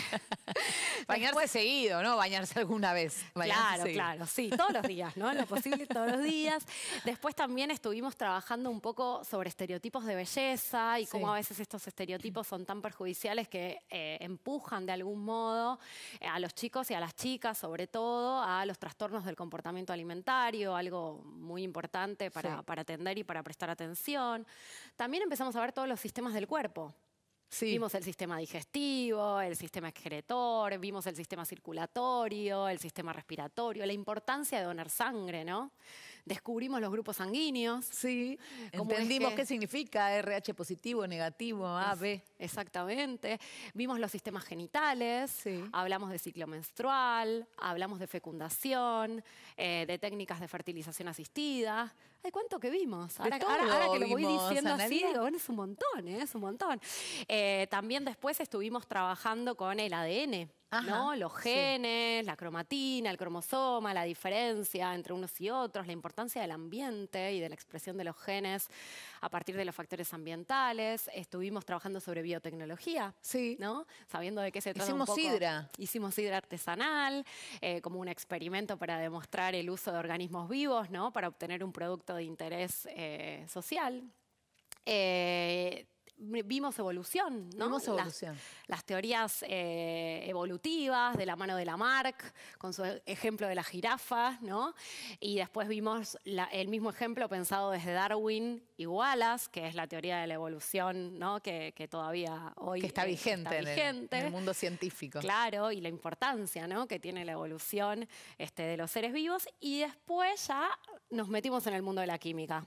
De la tabla periódica. Empezamos a ver un poco la organización de la tabla periódica, de su historia, de cómo fue construida, de dónde vienen los nombres, cómo se escriben los símbolos, un poquito del lenguaje de la química, esto de los metales, los no metales, los gases nobles y bueno, y estas propiedades que estuvimos empezando a trabajar también en las otras clases de electronegatividad, algunas características físico-químicas, los iones, los isótopos, bueno, y hoy ya los gases nobles y las uniones químicas. Bueno, la verdad vimos de todo, desde la vida humana hasta lo más chiquitito, que es un átomo o un pedacito de átomo. Sí. ¿No? Y bueno, la química y la biología están muy relacionadas. Claro, ¿sí? Seguro.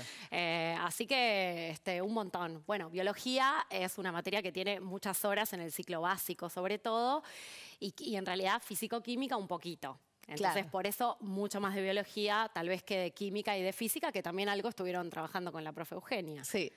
¿Te gustó enseñar por televisión? Y me encanta, una experiencia que nunca pensaba en realidad. Me encantó, está bueno, me faltan los chicos y las chicas y la verdad se siente mucho porque, no sé, yo por lo menos como docente no estoy acostumbrada a dar clases sin chicos. Claro.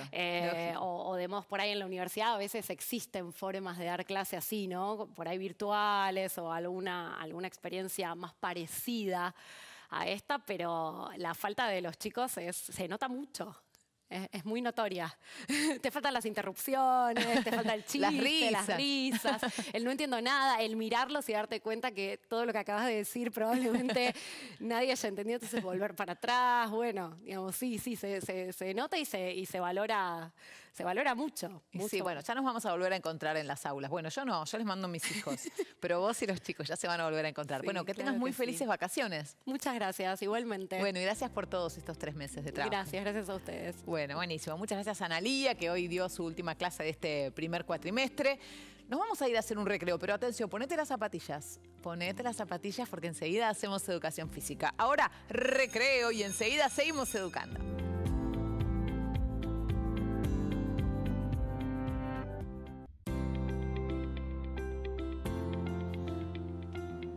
Seguimos educando y yo te imagino ahí tan cómodo en tu sillón. El sillón que ya tiene tu forma prácticamente de tanto tiempo que pasás ahí. No, vamos arriba, un descanso al pobre sillón y a mover el esqueleto. Para eso tenemos clase de educación física con la profe Claudia. Vamos arriba.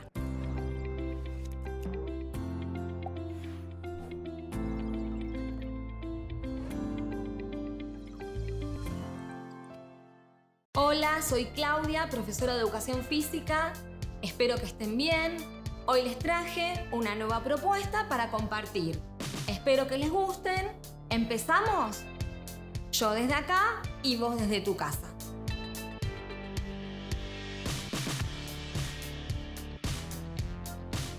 ¿Por qué es tan importante hacer ejercicios de movilidad articular antes de realizar un esfuerzo? En las articulaciones están los sensores, receptores del sistema nervioso y son los primeros en alertar al corazón, al sistema nervioso simpático, para los cambios cardiovasculares que van a producirse a medida que suba la intensidad de ese esfuerzo. Por eso te recomiendo, antes de hacer cualquier actividad física, hacer ejercicios de movilidad articular.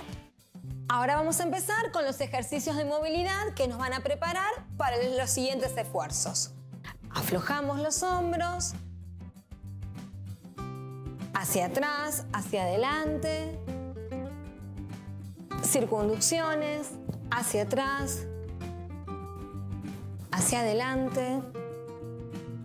Nos tomamos con las manos de los hombros y hacemos círculos, hacia atrás, hacia adelante.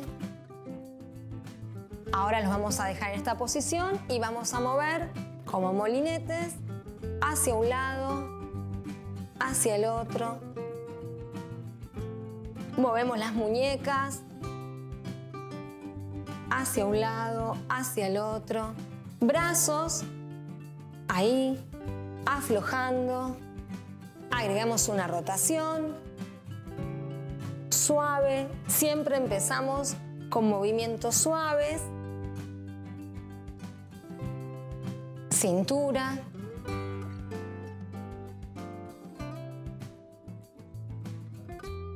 A un lado, al otro. Levanto un brazo y el otro. Suave. En diagonal, abro.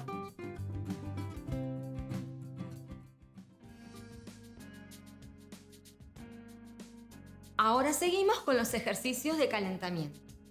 Son muy importantes porque preparan al organismo para los esfuerzos siguientes. Elevan la frecuencia cardíaca, estimulando al sistema cardiovascular. También aumenta el consumo de oxígeno, estimulando al sistema respiratorio. También estimula al sistema endocrino y al sistema nervioso. Son ejercicios muy importantes para que puedas tener un mejor rendimiento de los ejercicios que realices posteriormente. Vamos a empezar despacito a levantar las rodillas, un poquito en el lugar. Y vamos a hacer ahora un ejercicio que es como un salticado y caigo hacia el costado.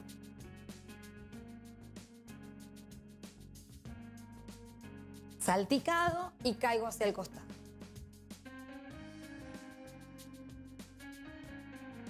Abro con un brazo y abro con el otro. A un lado, al otro. Bueno, puedes hacer la cantidad de repeticiones de acuerdo a tus posibilidades. Pueden ser 8, 10 o 15 repeticiones de cada uno. Ahora estamos preparados para el siguiente ejercicio, que es con mayores esfuerzos.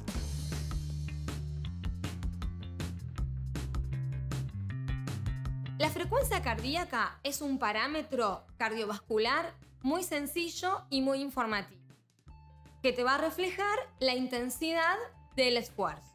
La podemos tomar desde la arteria carótida en el cuello o desde la arteria radial en la muñeca. Se toma durante 15 segundos con un cronómetro, con un celular, y después lo multiplicas por 4 para que te dé el valor de la frecuencia cardíaca por minuto. Hay una fórmula para saber cuál es nuestra frecuencia cardíaca máxima.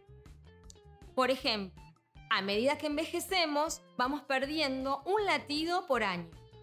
Entonces, frecuencia cardíaca máxima es una fórmula que es igual a 220 menos la edad. No es, digamos, para generalizar, pero es un parámetro que te puede ayudar en la planificación de un entrenamiento.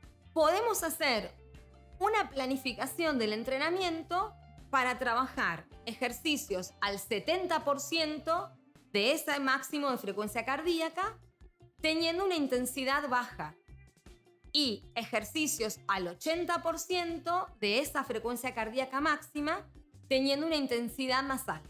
Los rangos entre el 90% y el 100% de la frecuencia cardíaca máxima se consideran como un lugar en rojo donde solamente entrenan atletas de velocidad o atletas, digamos, con un alto rendimiento.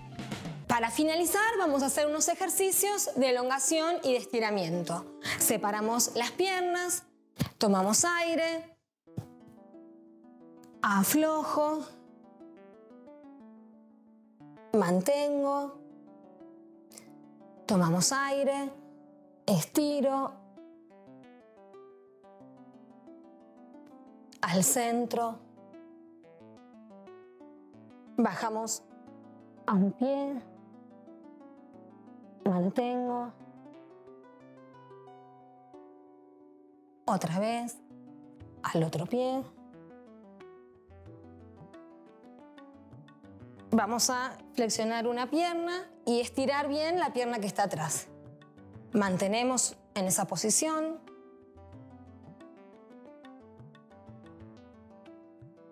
Cambio de pierna.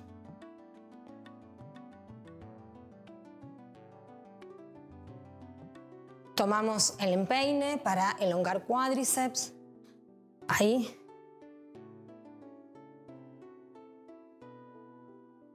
Tiramos hacia atrás.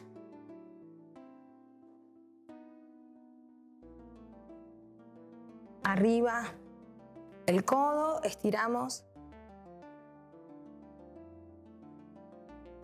El otro codo. Así elongamos tríceps. Cruzo.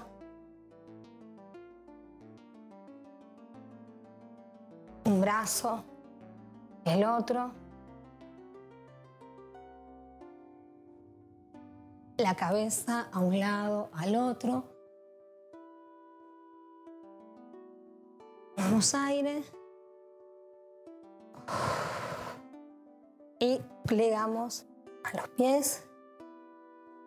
Recordá que podés encontrar información de educación física en los cuadernillos de Seguimos Educando. Los podés retirar en los centros de distribución o por internet. Esto fue todo por hoy. Espero que lo hayas disfrutado, que lo pongas en práctica, a ver si armás tus propias rutinas, a ver si haces tus propios ejercicios. Podés mandarme tus videos a ver cómo te salen y cuidándote haciendo actividad física. Quédate en casa, hace actividad física en casa. Bueno, muy bien. Ahora que ya ejercitaste un poquito, podemos sentarnos a leer porque sí, leer por leer, que es la propuesta que te hace siempre el Ministerio de Educación. Leer porque tenés ganas, leer porque querés aprender algo nuevo, leer para estimular la imaginación. Vamos a leer mirá. Cuentos, mitos y leyendas patagónicos. Selección y prólogo de Nahuel Montes, ilustraciones de Juan Lucas Castro. Leyendas patagónicas, está buena, ¿eh? Y hoy vamos a leer una de las leyendas para vos. Vamos a leer la leyenda La historia sin tiempo. Esta leyenda ha sido adaptada a partir de la crónica Relación del primer viaje alrededor del mundo, registrada en el siglo XVI por el italiano Antonio Pigafetta por encargo del navegante portugués Fernando de Magallanes para ser elevada al rey del Imperio Europeo Carlos V de Alemania y I de España. Es una pequeña parte referida a los Selknam y los Eush, que son pueblos indígenas argentinos. Así que ahí vamos, con una leyenda de pueblos indígenas originarios de nuestro país. La historia sin tiempo. En un tiempo anterior al tiempo, en la época de los Howin, de acuerdo con las más puras tradiciones Selknam, las mujeres dominaban a los hombres, quienes se encargaban de cazar y proveer lo necesario para la manutención de la Haruwen, pero además eran los responsables de atender a los niños, cargar, armar y desarmar la Kauyi, proveer el agua y preparar el fuego y la comida. Todo esto sucedía en virtud de una alianza que las mujeres habían pactado en tiempos inmemoriales con los dioses, fuentes de todo poder. Cuando llegaba el momento correspondiente, las hembras organizaban una in para iniciar a las jóvenes doncellas. En estas reuniones, los hombres debían permanecer aparte y desde la distancia contemplar cómo los dioses salían de los bosques, bajaban de los cielos o emergían del agua o la tierra para renovar su alianza con las mujeres para la dominación de los hombres. Hasta que en una ocasión, Kren pasó cerca de la gran Kauyi y escuchó reír a dos mujeres, pero al detenerse a averiguar la causa de la risa, descubrió que estaban disfrazándose de dioses.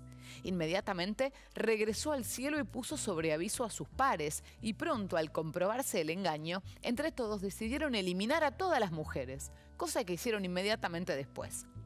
Solo una de las mujeres se salvó de la destrucción, Cre, la luna, que era la más sabia y poderosa de las Yoon Uanté, a quien su esposo Kren arrojó a las brasas del fuego central de la In, intentando destruirla antes de que se escapara a los cielos.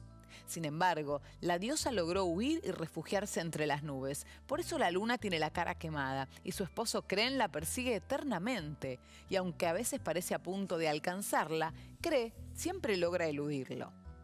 Luego de la destrucción, los hombres Howin tomaron a su cargo a las niñas no iniciadas y se marcharon hacia el este, punto de residencia de Temauquel y sede de su palabra. De allí marcharon hacia el norte y finalmente regresaron por el sur. Para ese entonces, los hombres Howin se habían encarnado de elementos: Yenu, el viento; Hosh, la nieve; Cox, el mar; Chalu, la lluvia; y animales: Tantam, el zorzal; Telu, el flamenco; Sheif, el búho; y Keshaik, el cormorán. En lugar de los Howin, los hombres eran ahora los Selknam, los seres esclavos del tiempo.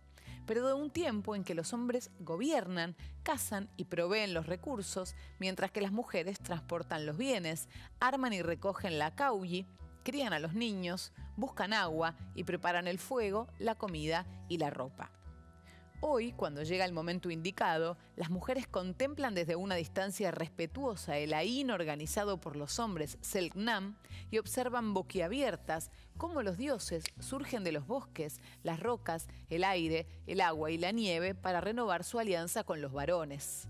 A su debido tiempo, tiene lugar el ritual de los Cloqueten, quienes al cabo del periodo adecuado dominan todo lo necesario para su vida adulta, una de cuyas enseñanzas más importantes les indica que los dioses no son más que hombres enmascarados, pintados y disfrazados, recursos humanos para sustentar el poder. En los momentos previos al Ain, se plantaban frente a la Kauyi 6 grandes troncos sin ramas. Los primeros 4, ritualmente poderosos, correspondían a los 4 puntos cardinales. Los 2 restantes, por su parte, estaban dedicados a los pueblos amigos y vecinos, los Yamanás del suroeste y los Alacaluf del oeste. Estos últimos, pequeños de estatura, al igual que los anteriores, y canoeros también, recorrían las caletas, las islas y los canales del archipiélago del oeste. En algunos Ain había un 7º poste dedicado a los Haush del sudeste. Estos Haush eran parientes de los Selknam, hablaban una lengua que ambos comprendían. Eran altos y esbeltos como ellos, pero se diferenciaban en otras costumbres, por ejemplo por ser comedores de algas. establecidos en el extremo sureste de la Caruquinca, tenían en común con los Selknam un cercano parentesco lingüístico-cultural con los Aonik-Enk, tehuelches meridionales, y parecen haber llegado antes que los Selknam a la Isla Grande, la última Thule, como la denominaron algunos europeos. Bueno, muy bien, qué lindo, ¿eh? El cuento, el libro sobre estas leyendas patagónicas. Se nos terminó esta edición de lunes de Seguimos Educando. Ya sabés que igual te esperamos mañana y todos los días de 11 a 13 acá en Canal Encuentro, pero queremos dejarte igual las vías de comunicación. Si tenés ganas de comunicarte con nosotros, lo puedes hacer a través, mira, de Instagram en @seguimoseducando, Twitter @seguimoseduc. Tenemos la plataforma, multiplataforma, donde encontrás de todo, todos los programas que ves por televisión, los ejercicios que ves en nuestros programas, películas, videos, podcast con radio, de todo, ¿eh? Seguimoseducando.gov.ar y lo más lindo, lo mejor es que no consume datos, así que puedes estar todo el tiempo que quieras. WhatsApp 011-3262-6362 es el número. Los y las profes te responden cualquier duda, ¿eh? No, los cationes no lo entendí bien. Bueno, pregúntalo y te lo responde una profe. Tenemos además una última propuesta, leer, esto de leer por leer. ¿Querés bajarte libros? ¿Querés leerlos a través de la computadora, de la tablet, del teléfono? Bueno, lo puedes hacer en leerencasa.seguimoseducando.gov.ar porque de verdad te abre ventanas a nuevos mundos y por eso te lo recomendamos de corazón, que mantengas el hábito de la lectura, que es muy linda. Bueno, listo, ahora sí, se terminó este programa. Mañana a las 11 nos volvemos a encontrar acá, en Seguimos Educando. Gracias por haber estado ahí. Chau, chau.